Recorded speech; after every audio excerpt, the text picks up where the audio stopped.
ठीक है, गया हफ्ता हम लोग क्या वचन सीखा था याद है?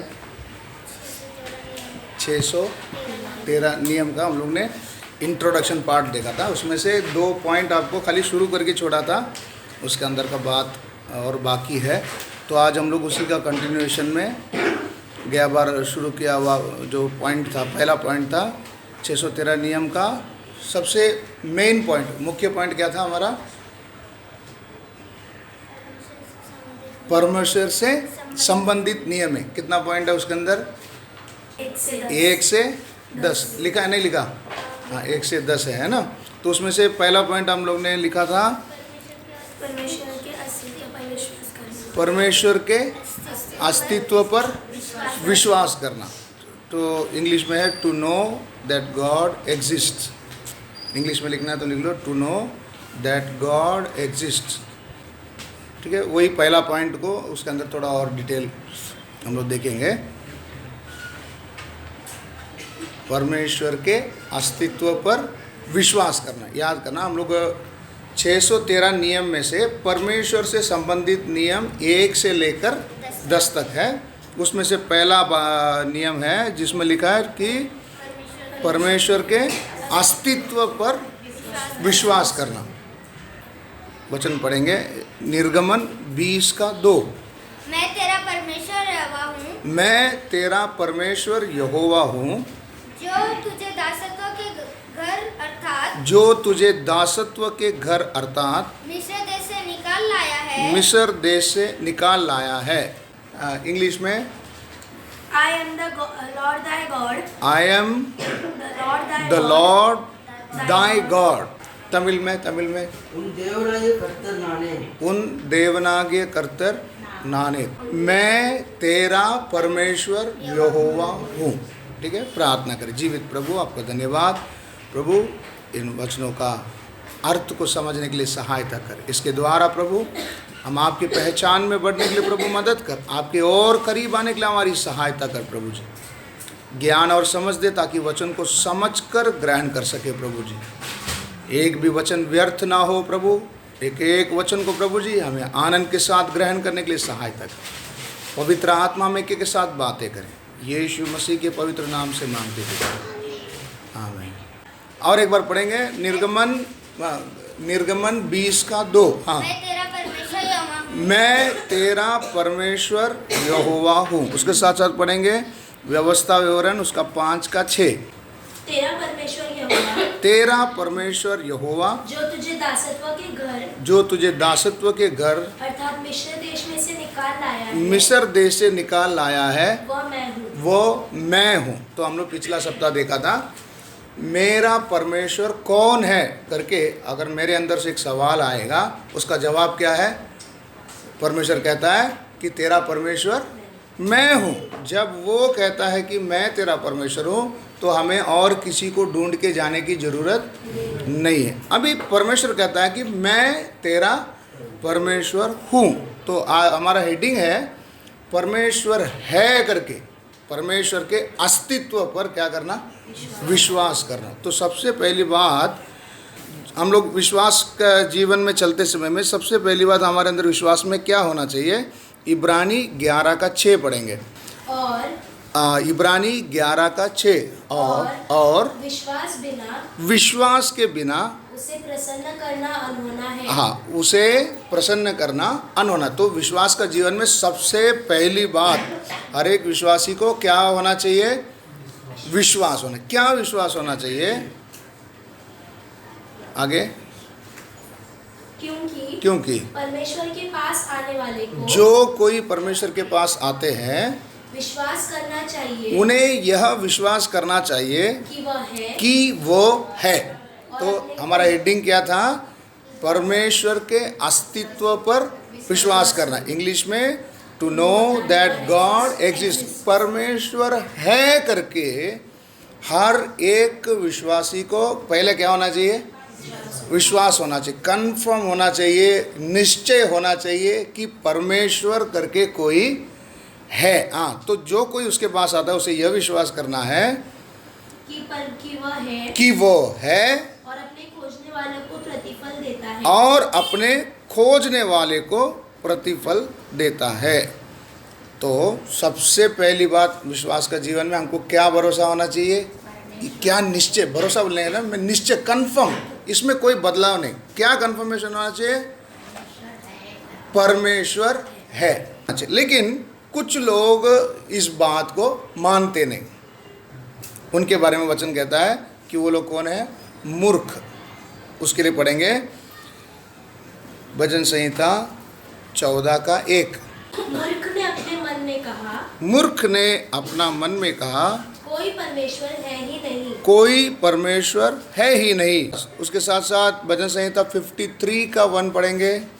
मूढ़ ने अपने मन में कहा, मूढ़ या मूर्ख ने अपने मन में कहा, कोई परमेश्वर है ही नहीं। कोई परमेश्वर है ही नहीं। ठीक है, ये परमेश्वर के पास आने वाले को सबसे पहले क्या विश्वास करना है कि वो है। लेकिन ऐसे कई हैं जो विश्वास करते हैं, बोलते हैं यीशु को जानते हैं, बोलते हैं, लेकिन क्या बात पर विश्वास नहीं करते, वो है बोलकर क्या नहीं करते, विश्वास नहीं करते। नहीं समझ में आया? आप बोलेंगे ऐसा कैसा, कलीसिया में आने वाला ऐसा थोड़ी रह सकता है। कलीसिया के अंदर जिन्होंने यीशु मसीह को उद्धारकर्ता बोलकर क्या किया, स्वीकारा, उनमें भी कितने ऐसे हैं जो क्या बोलते हैं कि परमेश्वर नहीं है। अभी वो मुंह से नहीं बोलते तो भी उनकी हरकतों से क्या करते हैं, दिखाते हैं कि परमेश्वर है ही नहीं। अभी क्यों नहीं है करके ये अध्याय को आप घर में जाकर पढ़ते समय में उनको अपनी इच्छा को क्या करना है, पूरा करना है। इसके साथ और भी पढ़ेंगे, और भी कुछ लोग हैं जो वचन में बोलते हैं कि परमेश्वर नहीं है। भजन संहिता 10:4 पढ़ेंगे। भजन संहिता 10:4। दुष्ट अपने अभिमान के कारण कहता है। पहले हमने पढ़ा मूर्ख। मूर्ख क्यों बोला गया है, मूर्ख मतलब जिस चीज को है उसको नहीं है बोलने वाला कौन है, तो जो नहीं है करके बोलता है उसको क्या नाम दिया गया, मूर्ख। दूसरा एक व्यक्ति उसका नाम क्या दिया गया, दुष्ट। दुष्ट दुष्ट अपने अभिमान के कारण अपने अभिमान, अपने घमंड के कारण कहता है कि वह लेखा नहीं लेने का, कि वह लेखा नहीं लेने का। उसका पूरा विचार यही है हाँ। कि कोई परमेश्वर है ही नहीं। दुष्ट का भी मन में क्या बात है, परमेश्वर। अब ये दुष्ट बोले तो कौन है, कलीसिया के, है ना, कलीसिया के बाहर के लोग है ना, अन्य लोग है ना। ये अन्य लोग के लिए वचन लिखा है, कलीसिया के अंदर बैठे हुए विश्वास। याद रखिए, कई बार हम लोग क्या करते हैं ना, ये वचन मेरे लिए नहीं है, किसके लिए है। अगर अन्य जाति के लिए होता तो फिर अभी देखो इसमें लिखा है, उनको थोड़ी मालूम है, हमको क्यों लिख के दिया, क्योंकि ये हमसे संबंधित है। अगर उनसे संबंधित होता तो उनको परमेश्वर ये क्या करना था, उन लोग ने तो कभी पढ़ा ही नहीं, तो ये वो क्या, उनको जानकारी ही नहीं है। तो हम जो पढ़ रहे हैं तो किसके लिए लिखा है ये, तो हम में से कई ऐसा है, वो कौन है, मूर्ख है। हम में से कोई है, वो कौन है, दुष्ट। दुष्ट क्या बोलता है कि परमेश्वर क्या नहीं करता, लेखा नहीं लेता, और वह है ही नहीं। मैंने आपको कहा ये मुंह से नहीं बोलेंगे, विश्वासी क्या करेंगे, अपने हरकतों से दिखाएंगे। तो याद रखिए, अपना हरकत भी कुछ बात को क्या करता है, प्रकट करता है। निशा बहन समझ में आया? अभी मैं बोलते समय में देखो, मैं अभी हाथ फोल्ड करके मैं आपके साथ क्या कर सकता हूँ, बोल सकता हूँ। ऐसा बोलने में और एक्शन करके बोलने में क्या है फ़र्क। मतलब मैं हरकत करते समय उससे भी कुछ बात आपको क्या होता है, समझता है, वो जो बात बोला जा रहा है वो समझ में आता है। इसी तरह से हमारा एक एक हरकतें भी ये प्रूव करता है कि परमेश्वर है या नहीं। तो आप और मैं क्या साबित करना चाहते हैं, परमेश्वर है करके साबित करना चाहते हैं, परमेश्वर नहीं है करके साबित करना चाहते हैं। दुष्ट क्या बोलता है, परमेश्वर इसका सब क्या नहीं लेगा, लेखन। ये छोटी छोटी बात पर परमेश्वर ध्यान नहीं देता। ये बात हमने कभी कई बार बोले अपने मुंह से, ये बात परमेश्वर ध्यान नहीं देता। ये ऐसा बोलने वाला कौन है, दुष्ट है। तो दुष्ट कहता है परमेश्वर लेखा नहीं लेता, उसका और वो पूरा विचार यही है और उसका पूरा विचार यही है, कि कोई परमेश्वर है ही नहीं। कोई परमेश्वर है ही ना। उसके साथ वही अध्याय का 11 वचन बढ़िए। वह अपने मन में सोचता है। वो अपने मन में, देखो इधर क्या लिखा है, ये सब बात किधर हो रहा है, सब मन के अंदर हो रहा है, दिख नहीं, बोल नहीं रहा है। याद रखिए, भजन संहिता 14, भजन संहिता 53, उन सब में पढ़ा, ये क्या करते हैं, सब किधर ही सोच रहा है, मन में। ये कोई विश्वासी मुंह से क्या नहीं करता, बोलता नहीं, मन में जो सोचता है वही किधर भी दिखता है, क्रिया में दिखता है। नहीं गोविंद भाई, समझ में आ रहा है? जो मन में चल रहा है वही किधर दिखता है, क्रिया में दिखता है। हमको क्या लगता है कि मैं जो करने वाला क्रिया से सामने वाला पहचान नहीं पाएगा, परमेश्वर पहचान नहीं पाएगा। लेकिन आप याद रखिए, अंदर जो चल रहा है वही किधर दिखेगा, बाहर दिखेगा। तो इधर भी पढ़ते 11 वचन में क्या लिखा है, वह अपने मन में सोचता है। ये अपने मन में सोचता है। ईश्वर भूल गया। ईश्वर क्या कर गया, भूल गया। वह अपना मुंह छिपाता है। वो अपना मुंह छिपाता है, वह कभी नहीं देखेगा। वो कभी नहीं देखेगा। मतलब कई बार हम लोग लगता है हम करने वाला हरकतों को परमेश्वर क्या नहीं करते हैं, देखते नहीं, नज़रअंदाज करते हैं। उसके नज़र में ये बात नहीं है। लेकिन ये बात सब कौन बोलता है, दुष्ट बोलता है। उसके साथ हम पढ़ेंगे भजन संहिता 73, 73, 11 वचन, 10वां अध्याय का 11 वचन। हाँ, अभी आप पढ़ेंगे भजन संहिता 73 का 11। फिर वे कहते हैं परमेश्वर कैसे जानता है? वो कहते हैं कि परमेश्वर कैसे जानता है, क्या परम प्रधान में कुछ ज्ञान है? क्या परम प्रधान में कुछ ज्ञान है? क्या समझ में आया? तो इधर मूर्ख परमेश्वर के बारे में क्या क्या सोचता है हमने पढ़ा। उसके साथ हम पढ़ेंगे यिर्मयाह 5 का 12, यिर्मयाह 5 का 12। उन्होंने यहोवा की बातें झुठलाकर कहा, हाँ, वह ऐसा नहीं है। वो ऐसा नहीं है, विपत्ति हम पर न पड़ेगी, विपत्ति हम पर नहीं पड़ेगी, न हम पर तलवार को, न हम पर तलवार, और न महंगी को देखेंगे। हाँ, मतलब हम कुछ भी करें, ईश्वर को इसके बारे में जानकारी नहीं है, वो देखता नहीं है, उसने अपने मुंह छिपा लिया। और हमको उसका बदला नहीं मिलेगा। अभी क्या पड़ा, लेखा नहीं लेगा, मतलब उसका कोई हमको हिसाब देना नहीं पड़ेगा। लेकिन हम पहला पढ़ा, एक व्यक्ति जो परमेश्वर के पास आता है उसे पहले विश्वास करना है कि वो है, और अपने खोजने वाले को प्रतिफल देता है। क्या मतलब क्या है, प्रतिफल कैसे देगा, पगार कैसा मिलता है, काम करने से, काम के हिसाब से। इसी प्रकार प्रतिफल देते समय में क्या देखेगा, काम देखेगा। मतलब परमेश्वर का नज़र मुझ पर है, कोई भी बात उससे छिपा नहीं है। तो पहली बात हमें इस बात से क्लियर हो जाना कि परमेश्वर है, और हम करने वाला हर एक हरकत का प्रतिफल देगा, चुकेगा नहीं। इधर एरिया में हम पढ़ते हैं कि वो नहीं देगा करके मूर्ख अपना मन में क्या करता है, दुष्ट अपने मन में क्या करता है, विचार करता है। ये सारी बात किधर हो रहा है, मन के अंदर विचार हो रहा है। तो मन में ये बात को क्लियर कर ले, कौन है, परमेश्वर है, और अपने खोजने वाले को उसका प्रतिफल जरूर क्या करेगा, देगा। अगला पढ़ेंगे यिर्मयाह 9 का 23 और 24। यहोवा यूं कहता है, यहोवा यूं कहता है, बुद्धिमान अपनी बुद्धि पर घमंड न करे। कई बार हम अपने बुद्धि पर क्या करते हैं, घमंड करते हैं, मैं बहुत क्या हूँ, बुद्धिमान हूँ। हाँ, न वीर अपनी वीरता पर, वीर अपने वीरता पर, न धनी अपने धन पर घमंड करे। ना धनी अपने धन पर घमंड ना करे। ये 3 पॉइंट क्यों बोला गया है, हम सबके अंदर कुछ ना कुछ खूबी है, जरूर हमारे अंदर कुछ ना कुछ खूबी है। वो खूबी रखकर हम क्या सोचते हैं कि मैं कुछ हूँ, मैं कुछ हूँ।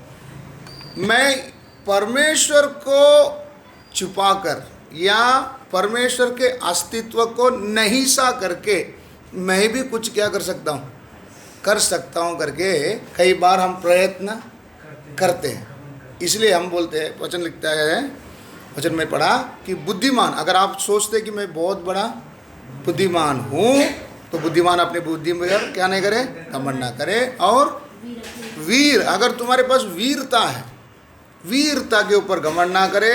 और धनी अपने धन पर घमंड ना करे।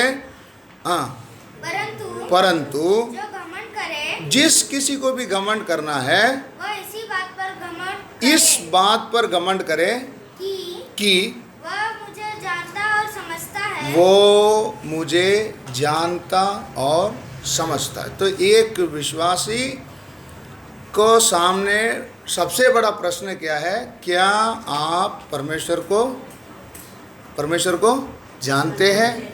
क्या आप उसको समझते हैं? समझ में आया? परमेश्वर को जानते हैं, वो है। उसको समझने का मतलब आपको समझाने के लिए, एक बार एलिया एक गुफा में क्या किया था, बैठा था। तो परमेश्वर ने बोला तू क्या कर, बाहर आ। तो पहले चोर का क्या चला, परमेश्वर अलग अलग रीति से उसके साथ क्या कर रहे हैं, पेश आ रहे हैं। फिर आखिरी बार जब एकदम धीमी आवाज आया, तब वो क्या किया, बाहर आया। इसका अर्थ क्या है? एलिया परमेश्वर को समझता। क्या समझता है? उधर अलग अलग रीति से उधर परमेश्वर उसके सामने पेश आने का मतलब क्या है? परमेश्वर उसका क्रोध, उसका गुस्सा सब उसके सामने क्या कर रहे हैं, पेश हो रहा करा रहे हैं। उस समय में एलिया देख रहा है कि परमेश्वर से सही टाइम में, अभी हम लोग कई बार देखो, कोई बात अगर घर में किसी बुजुर्ग को अगर बताना है तो हम लोग गर्म मौसम में क्या नहीं करेंगे, नहीं बोलेंगे। कब बताएंगे? मूड देखकर, है ना। हम बोलते हैं ना, क्या देखकर, मूड। मतलब एलिया परमेश्वर का क्या भी पहचानता है, मूड पहचान। इतना समझ में आया? ये उदाहरण मैंने आपको दिया, ये वो अध्याय को आप घर में जाकर पढ़ो, प्रभु आपसे बात करेगा। एलिया परमेश्वर का मूड देखकर क्या कर रहा है, बाहर आ रहा है कि इस मोड में जाऊंगा तो मैं उससे क्या नहीं कर सकता हूँ, बात नहीं कर सकता, तो वो मेरा सुनेगा नहीं, कहीं को उसको गुस्सा भी मेरे ऊपर क्या कर जाएगा, आ जाएगा। इसलिए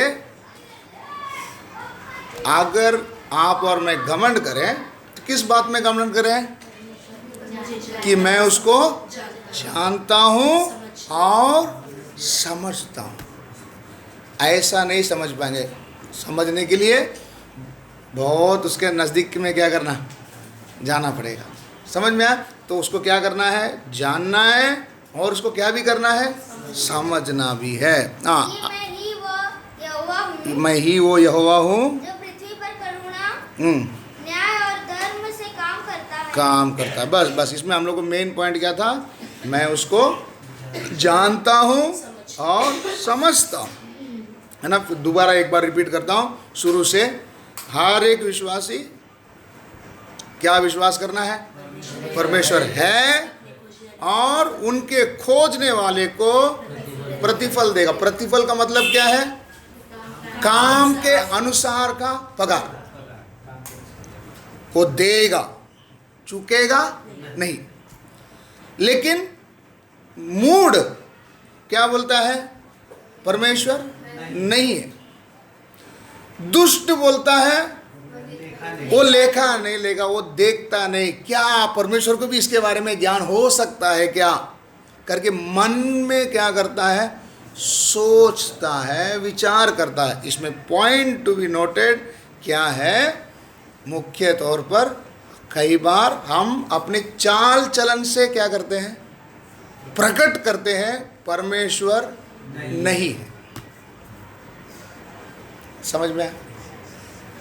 परमेश्वर नहीं है करके प्रकट करने का मतलब क्या है, अभी मैं जो कर रहा हूं इसका प्रतिफल मुझे नहीं मिलेगा, ये बोलकर मैं परमेश्वर को क्या समझता हूं, वो नहीं है। अगर वो है करके सोचेगा तो हमको क्या लगेगा, डर रहेगा, और हमारा सब काम कैसा रहेगा? बराबर रहेगा। तो हमारी हरकत क्यों गड़बड़ता है? मैं क्या साबित करता हूँ? परमेश्वर नहीं। इसलिए मैं आपसे कहता हूँ, बार बार बोलता हूँ, समय, टाइम, पंक्चुअलिटी, समय में हमारा आना जाना किधर भी हो, इधर करके नहीं, सब जगह में टाइम में अगर मैं नहीं आता हूँ, अपना मर्जी से आता हूँ, चलेगा, अपना ही है, कोई कुछ नहीं बोलेगा। कौन मेरे को क्या कर सकता है? सवाल कर सकता है? कोई बात नहीं। क्या आप दिखाते हैं? परमेश्वर नहीं है, सीधी बात। मुझे कोई ऐतराज नहीं। क्यों आपको बोला जाता है कि आओ जाओ? यही वचन से लेकर ही आपको बताया जाता है। लेकिन कई बार हम क्या सोचते हैं, मैं क्यों इसका सुनूं, मेरा मर्जी, मैं कभी भी क्या करूं, आओ जाओ, मुझे कोई ऐतराज नहीं। आप क्या साबित कर रहे हैं? मैं एक उदाहरण बता रहा हूँ, इसी को रखकर आपके जीवन के सारे क्षेत्र में आप जांच कर देखें कि कितने बार आप परमेश्वर के अस्तित्व को नहीं सा किया, नकारा है, वो नहीं है करके आपने साबित किया हरकतों से।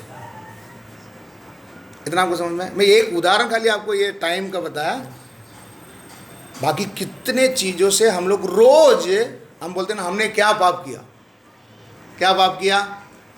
आशीष, क्या पाप किया? हा? परमेश्वर के अस्तित्व को नकारा, परमेश्वर का एग्जिस्टेंस, सुन रहे, इधर सुने, परमेश्वर के एग्जिस्टेंस, परमेश्वर की उपस्थिति है, परमेश्वर है बोलकर हम मान नहीं रहे। कैसे नहीं मान रहे? हमारे हरकतों से। और हम क्या बोलते हैं? परमेश्वर ये सब चीज़ के ऊपर क्या नहीं करता, ध्यान नहीं देता। परमेश्वर को इसका जानकारी नहीं, उसको नॉलेज नहीं है। लेकिन परमेश्वर कहता है, जो कोई मेरे पास आएगा वो ये विश्वास करे कि वो है और प्रतिफल दे। तो कई बार हमारे अंदर भी घमंड है, तो घमंड किस बात को करें? कि मैं उसको जानता हूँ और समझता हूँ। नो, ये लाइन को अंडरलाइन कर लो, जानना भी है और क्या भी करना है, समझने का मतलब समझ में आ गया? कौन सा माहौल में उसके साथ कैसे बर्ताव करें। उदाहरण के लिए मैंने आपको बताया, एलिया गुफा में से बाहर आने के लिए कहा गया, तो कब आया? जब ही धीमी आवाज है। वो अध्याय को आप घर में जाकर पढ़ लो, तब आपको उसका अर्थ आपको समझ में आएगा। अगला हम पढ़ेंगे यूहन्ना 17:3। और अनंत जीवन यह है कि वह तुझ एकमात्र सच्चे परमेश्वर को तुझ एकमात्र सच्चे परमेश्वर को और यीशु मसीह को जिसे तूने भेजा है जाने। परमेश्वर का इच्छा हमारे प्रति क्या है? हम उसको अधिक से अधिक क्या करें? जाने। यीशु भी चेलों के लिए खास क्या प्रार्थना करता है? प्रभु पिता, मैं अभी जगत छोड़कर क्या कर रहा हूँ? जा रहा हूँ। अब तक तो मैंने इनको संभाला, अभी तू संभाल ले। ऐसा बोल रहे हैं। इनको कोई नहीं, अनाथ लोग है, सब छोड़ के आए बेचारे। ऐसा कुछ प्रार्थना कर रहे हो उधर? देखो, उदाहरण ले, मैं आपको बोल रहा हूँ, हमारे बच्चों को हम प्रार्थना करने के लिए क्या सिखाते हैं? यीशु चेलों के लिए क्या प्रार्थना कर रहा है? प्रभु इनको संभाल, इनको खिला पिला। जब भी खाना नहीं रहता था, मैं इनको 5 रोटी और 10 इसको मैं क्या कर देता था, 5000 को बना के इनको क्या कर देता था? खिलाता पिलाता था। जो भी तूफान आ जाता था तो मैं इनको संभाल लेता था। अभी तो मैं इनको छोड़कर क्या कर रहा हूँ? जा रहा हूँ। अभी हे पिता, तू ही इनको क्या कर, संभाल। ऐसा कुछ प्रार्थना कर रहा है। लेकिन हमारी प्रार्थना में हर बात कह रहा था, प्रभु काम पे जा रहा हूँ, स्कूल जा रहे बच्चे संभाल, घर संभाल, गांव जा रहा हूँ, इधर का रूम देख ले, सफ़र को। यही प्रार्थना होता है ना। आप ये प्रार्थना को जोड़ कर देखिए, इधर यीशु ने ऐसा कुछ भी प्रार्थना नहीं किया। क्या प्रार्थना किया? एकमात्र सच्चे परमेश्वर को ये लोग क्या करें? जाने। बस विश्वासी का मेन ड्यूटी क्या है? परमेश्वर को क्या करें? जाने। भाई सुरक्षा विरक्षा तुम बोलने की जरूरत, तुम बोल की थोड़ी पृथ्वी को घुमा रहे परमेश्वर, तुम बोल की थोड़ी परमेश्वर सब चला रहे। क्या प्रार्थना करें? एकमात्र सच्चे परमेश्वर को क्या करे, जाने। अभी अगर एक व्यक्ति इस बात को समझ रहा है, जान रहा है, उसके प्रार्थना का शब्द में क्या होगा, क्या होगा, दिखाई देगा। नहीं समझ में? अभी आपसे कहा जाए कलीसिया के लिए आप क्या करो, प्रार्थना करो, आपका हरकत ये सब बताता है आपने परमेश्वर को कितना जाना है। यह जानते ही नहीं है, जानते नहीं है आप, खाली क्या करें, रिचुअल्स क्या बोलते हैं उसको, रिवाज को पूरा करने के लिए क्या कर रहे हैं। अरे इधर रीति रिवाज पूरा करने आने में कोई लाभ आपको नहीं, उल्टा आपको नुकसान, आपको समय बर्बाद है। 2 घंटा आप काम करेगा तो आपको 2 पैसा क्या कर जाता था, मिल जाता था। लेकिन प्रभु के पास आने वाले क्या प्रकट करें, वो है मैं उसको जानता हूँ और समझता हूँ। इम्पोर्टेंट बात है, विश्वासियों का जीवन में सबसे महत्वपूर्ण बात है, मुझे उसको जानना है। और इतना ही नहीं, मेरा दूल्हा को मुझे क्या करना है, समझना है, समझना है। समझने के लिए एक उदाहरण ले बोलो, कोई घटना हमारे जीवन में बीत गया, हम क्या सोचते हैं कि ये वातावरण का, प्रकृति के कारण हो गया, नेचुरल है, बारिश का टाइम है, सर्दी पकड़ना आम बात है। एक सर दर्द भी आया, उसके पीछे जरूर क्या क्या है।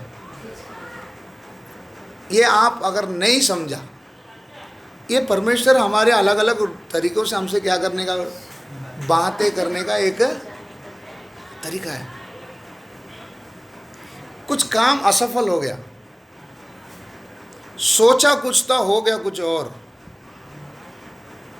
ये सबके पीछे क्या जानने को मिलता है, उनको जानने को मिलता है। नहीं समझ में आया? हम इसको क्या समझ लेते हैं, वातावरण के कारण हो गया। नहीं, ये तो आम तौर पर होता है।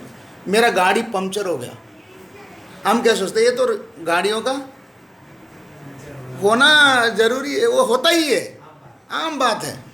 हम उसको किस में गिन लेते हैं, आम बात। लेकिन मेरा गाड़ी पंक्चर होने के पीछे कारण है, वो बात को मुझे क्या करना है, समझना, समझना। इतना को समझे, ये समझने का बात। अभी देखो, कोई बात को मेरे मन के अंदर को कुछ बात को मैं, कई बात को मैं बता नहीं सकता, लेकिन सामने वाला मुझे क्या कर लेता है, जो समझदार है। तो मसीह लोग कैसे होना चाहिए, समझदार। किसको समझने के लिए, हम एक दूसरे को समझने में आगे है, बहुत तेज है। एक दूसरे का समझने का बात का नहीं बोल रहा हूँ, किसको समझना है। परमेश्वर क्या बोलते हैं, तू मुझे क्या करता है, जानता है, मुझे समझता है, समझता है।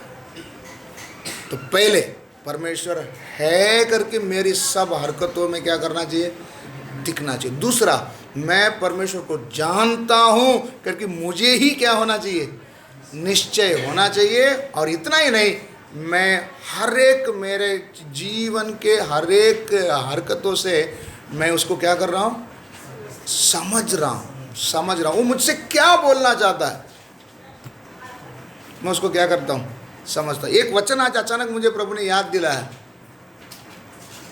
तो मुझे समझना है कि क्यों ये वचन प्रभु ने आज मुझे याद दिलाया। ये सबकी बस की बात नहीं है। इतना आपको समझ में आया? आगे बढ़ेंगे। पहला यूहन्ना 5:20।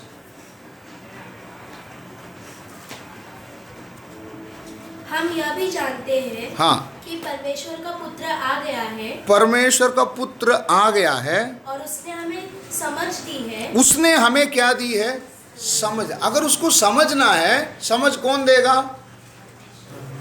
हाँ, परमेश्वर खुद देगा। हाँ, कि हम उस सच्चे को पहचाने। उस सच्चे को क्या करें, पहचाने।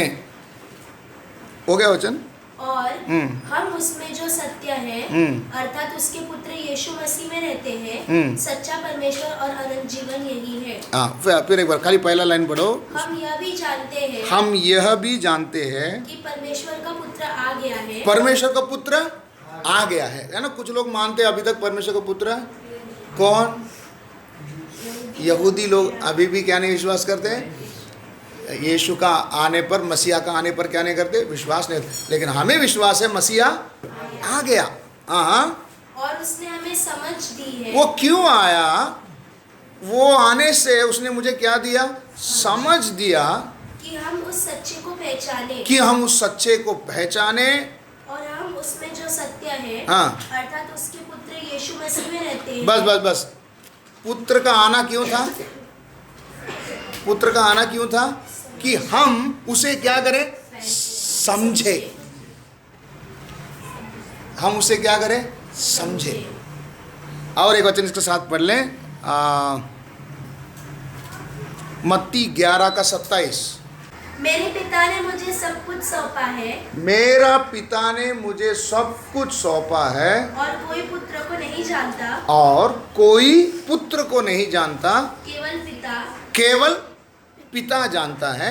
और कोई पिता को नहीं जानता। और कोई पिता को नहीं जानता, केवल पुत्र। केवल पुत्र। और वह जिस पर पुत्र उसे प्रकट करना चाहे। और वह जिस पर पुत्र प्रकट करना चाहे। अब ये विषय आपको मैंने कौन सा वचन पढ़ाया? पहला यूहन्ना 5:20। पुत्र का आना क्यों था? सच्चे परमेश्वर को समझने, समझाने के लिए वो क्या किया? आया। उसका समझ देने के लिए वो क्या किया? आया। तो वो जो सच्चा परमेश्वर है उसको जानना सबकी बस की बात, सब नहीं समझ सकते। इसका मतलब मैं बाहर का लोग को नहीं बोल रहा हूँ, कलीसिया के अंदर के लोग भी सब किसको नहीं जान सकेंगे? उस सच्चे परमेश्वर को जानने पर। इसलिए हमारा प्रार्थना का पहला पॉइंट क्या रहेगा? हे प्रभु, मुझे आपको जानना है और मुझे आपको समझना है। प्रार्थना का विषय में एक विषय आप लोग ऐड कर लीजिए। प्रभु से हर बार क्या प्रार्थना करें? हमारे बच्चों के लिए क्या प्रार्थना करें? कलीसिया के लिए प्रार्थना करो करके बोलते समय क्या प्रार्थना करेंगे? प्रभु आपको जानना है और आपको समझना है। क्योंकि ये समझ देगा कौन? ये हम डेवलप नहीं कर सकते, है ना? क्या बोलते हैं उसको? हम लोग खुद उसको उत्पन्न नहीं कर सकते, उसको समझने का ज्ञान को। ये देने वाला कौन है? क्योंकि पिता, पुत्र को कौन ही जानता है? पिता। पिता को पुत्र ही जानता है। लेकिन इन दोनों को वो ही जान पाएगा जिस पर पुत्र क्या करेगा? हाँ, वो सबको नहीं बताएगा, सबको नहीं बताएगा, लेकिन उनको देगा। वो लाइन खाली लास्ट लाइन पढ़ियो। और वह जिस पर पुत्र उसे प्रकट करना चाहे। कौन चाहे? पुत्र अगर चाहेगा कि मैं अभी अंशिका पर क्या करूं? प्रकट करूं। साइमन पर क्या करूं? प्रकट करूं। अगर पुत्र चाहेगा तो ही क्या कर सकता? उसका समझ उनको क्या होगा? प्राप्त होगा, मिलेगा। परमेश्वर को जानना और समझना है तो ये कौन ही समझा सकता है या कौन ही उसको प्रकट करके दे सकता है? पुत्र है। ये मेरे प्रचार से नहीं होगा या खुद इसको उत्पन्न नहीं कर सकते।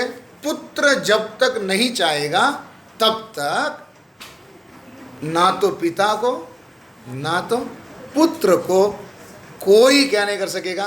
जान भी नहीं सकेगा, समझ भी नहीं सकेगा। तो हमारी प्रार्थना क्या रहेगी? क्या रहेगा? प्रभु मुझे आपको जानना है, मुझे आपको समझना है। आप देखे होंगे आत्मिक बात बाइबल में जो भी है, पवित्र आत्मा का भरपूरी और फल, वरदान, ये सब चीज के लिए क्या देना है? कीमत देना है। इसलिए लिखा है ढूंढोगे और खटखटाओ और मांगो मांगो मांगो। ये तीन चीज किसके बारे में बोला है? वो वचन पर यीशु ने किसके बारे में बोला था? पवित्र आत्मा के बारे में। पवित्र आत्मा या परमेश्वर से संबंधित बात को मांगे बगैर नहीं मिलेगा।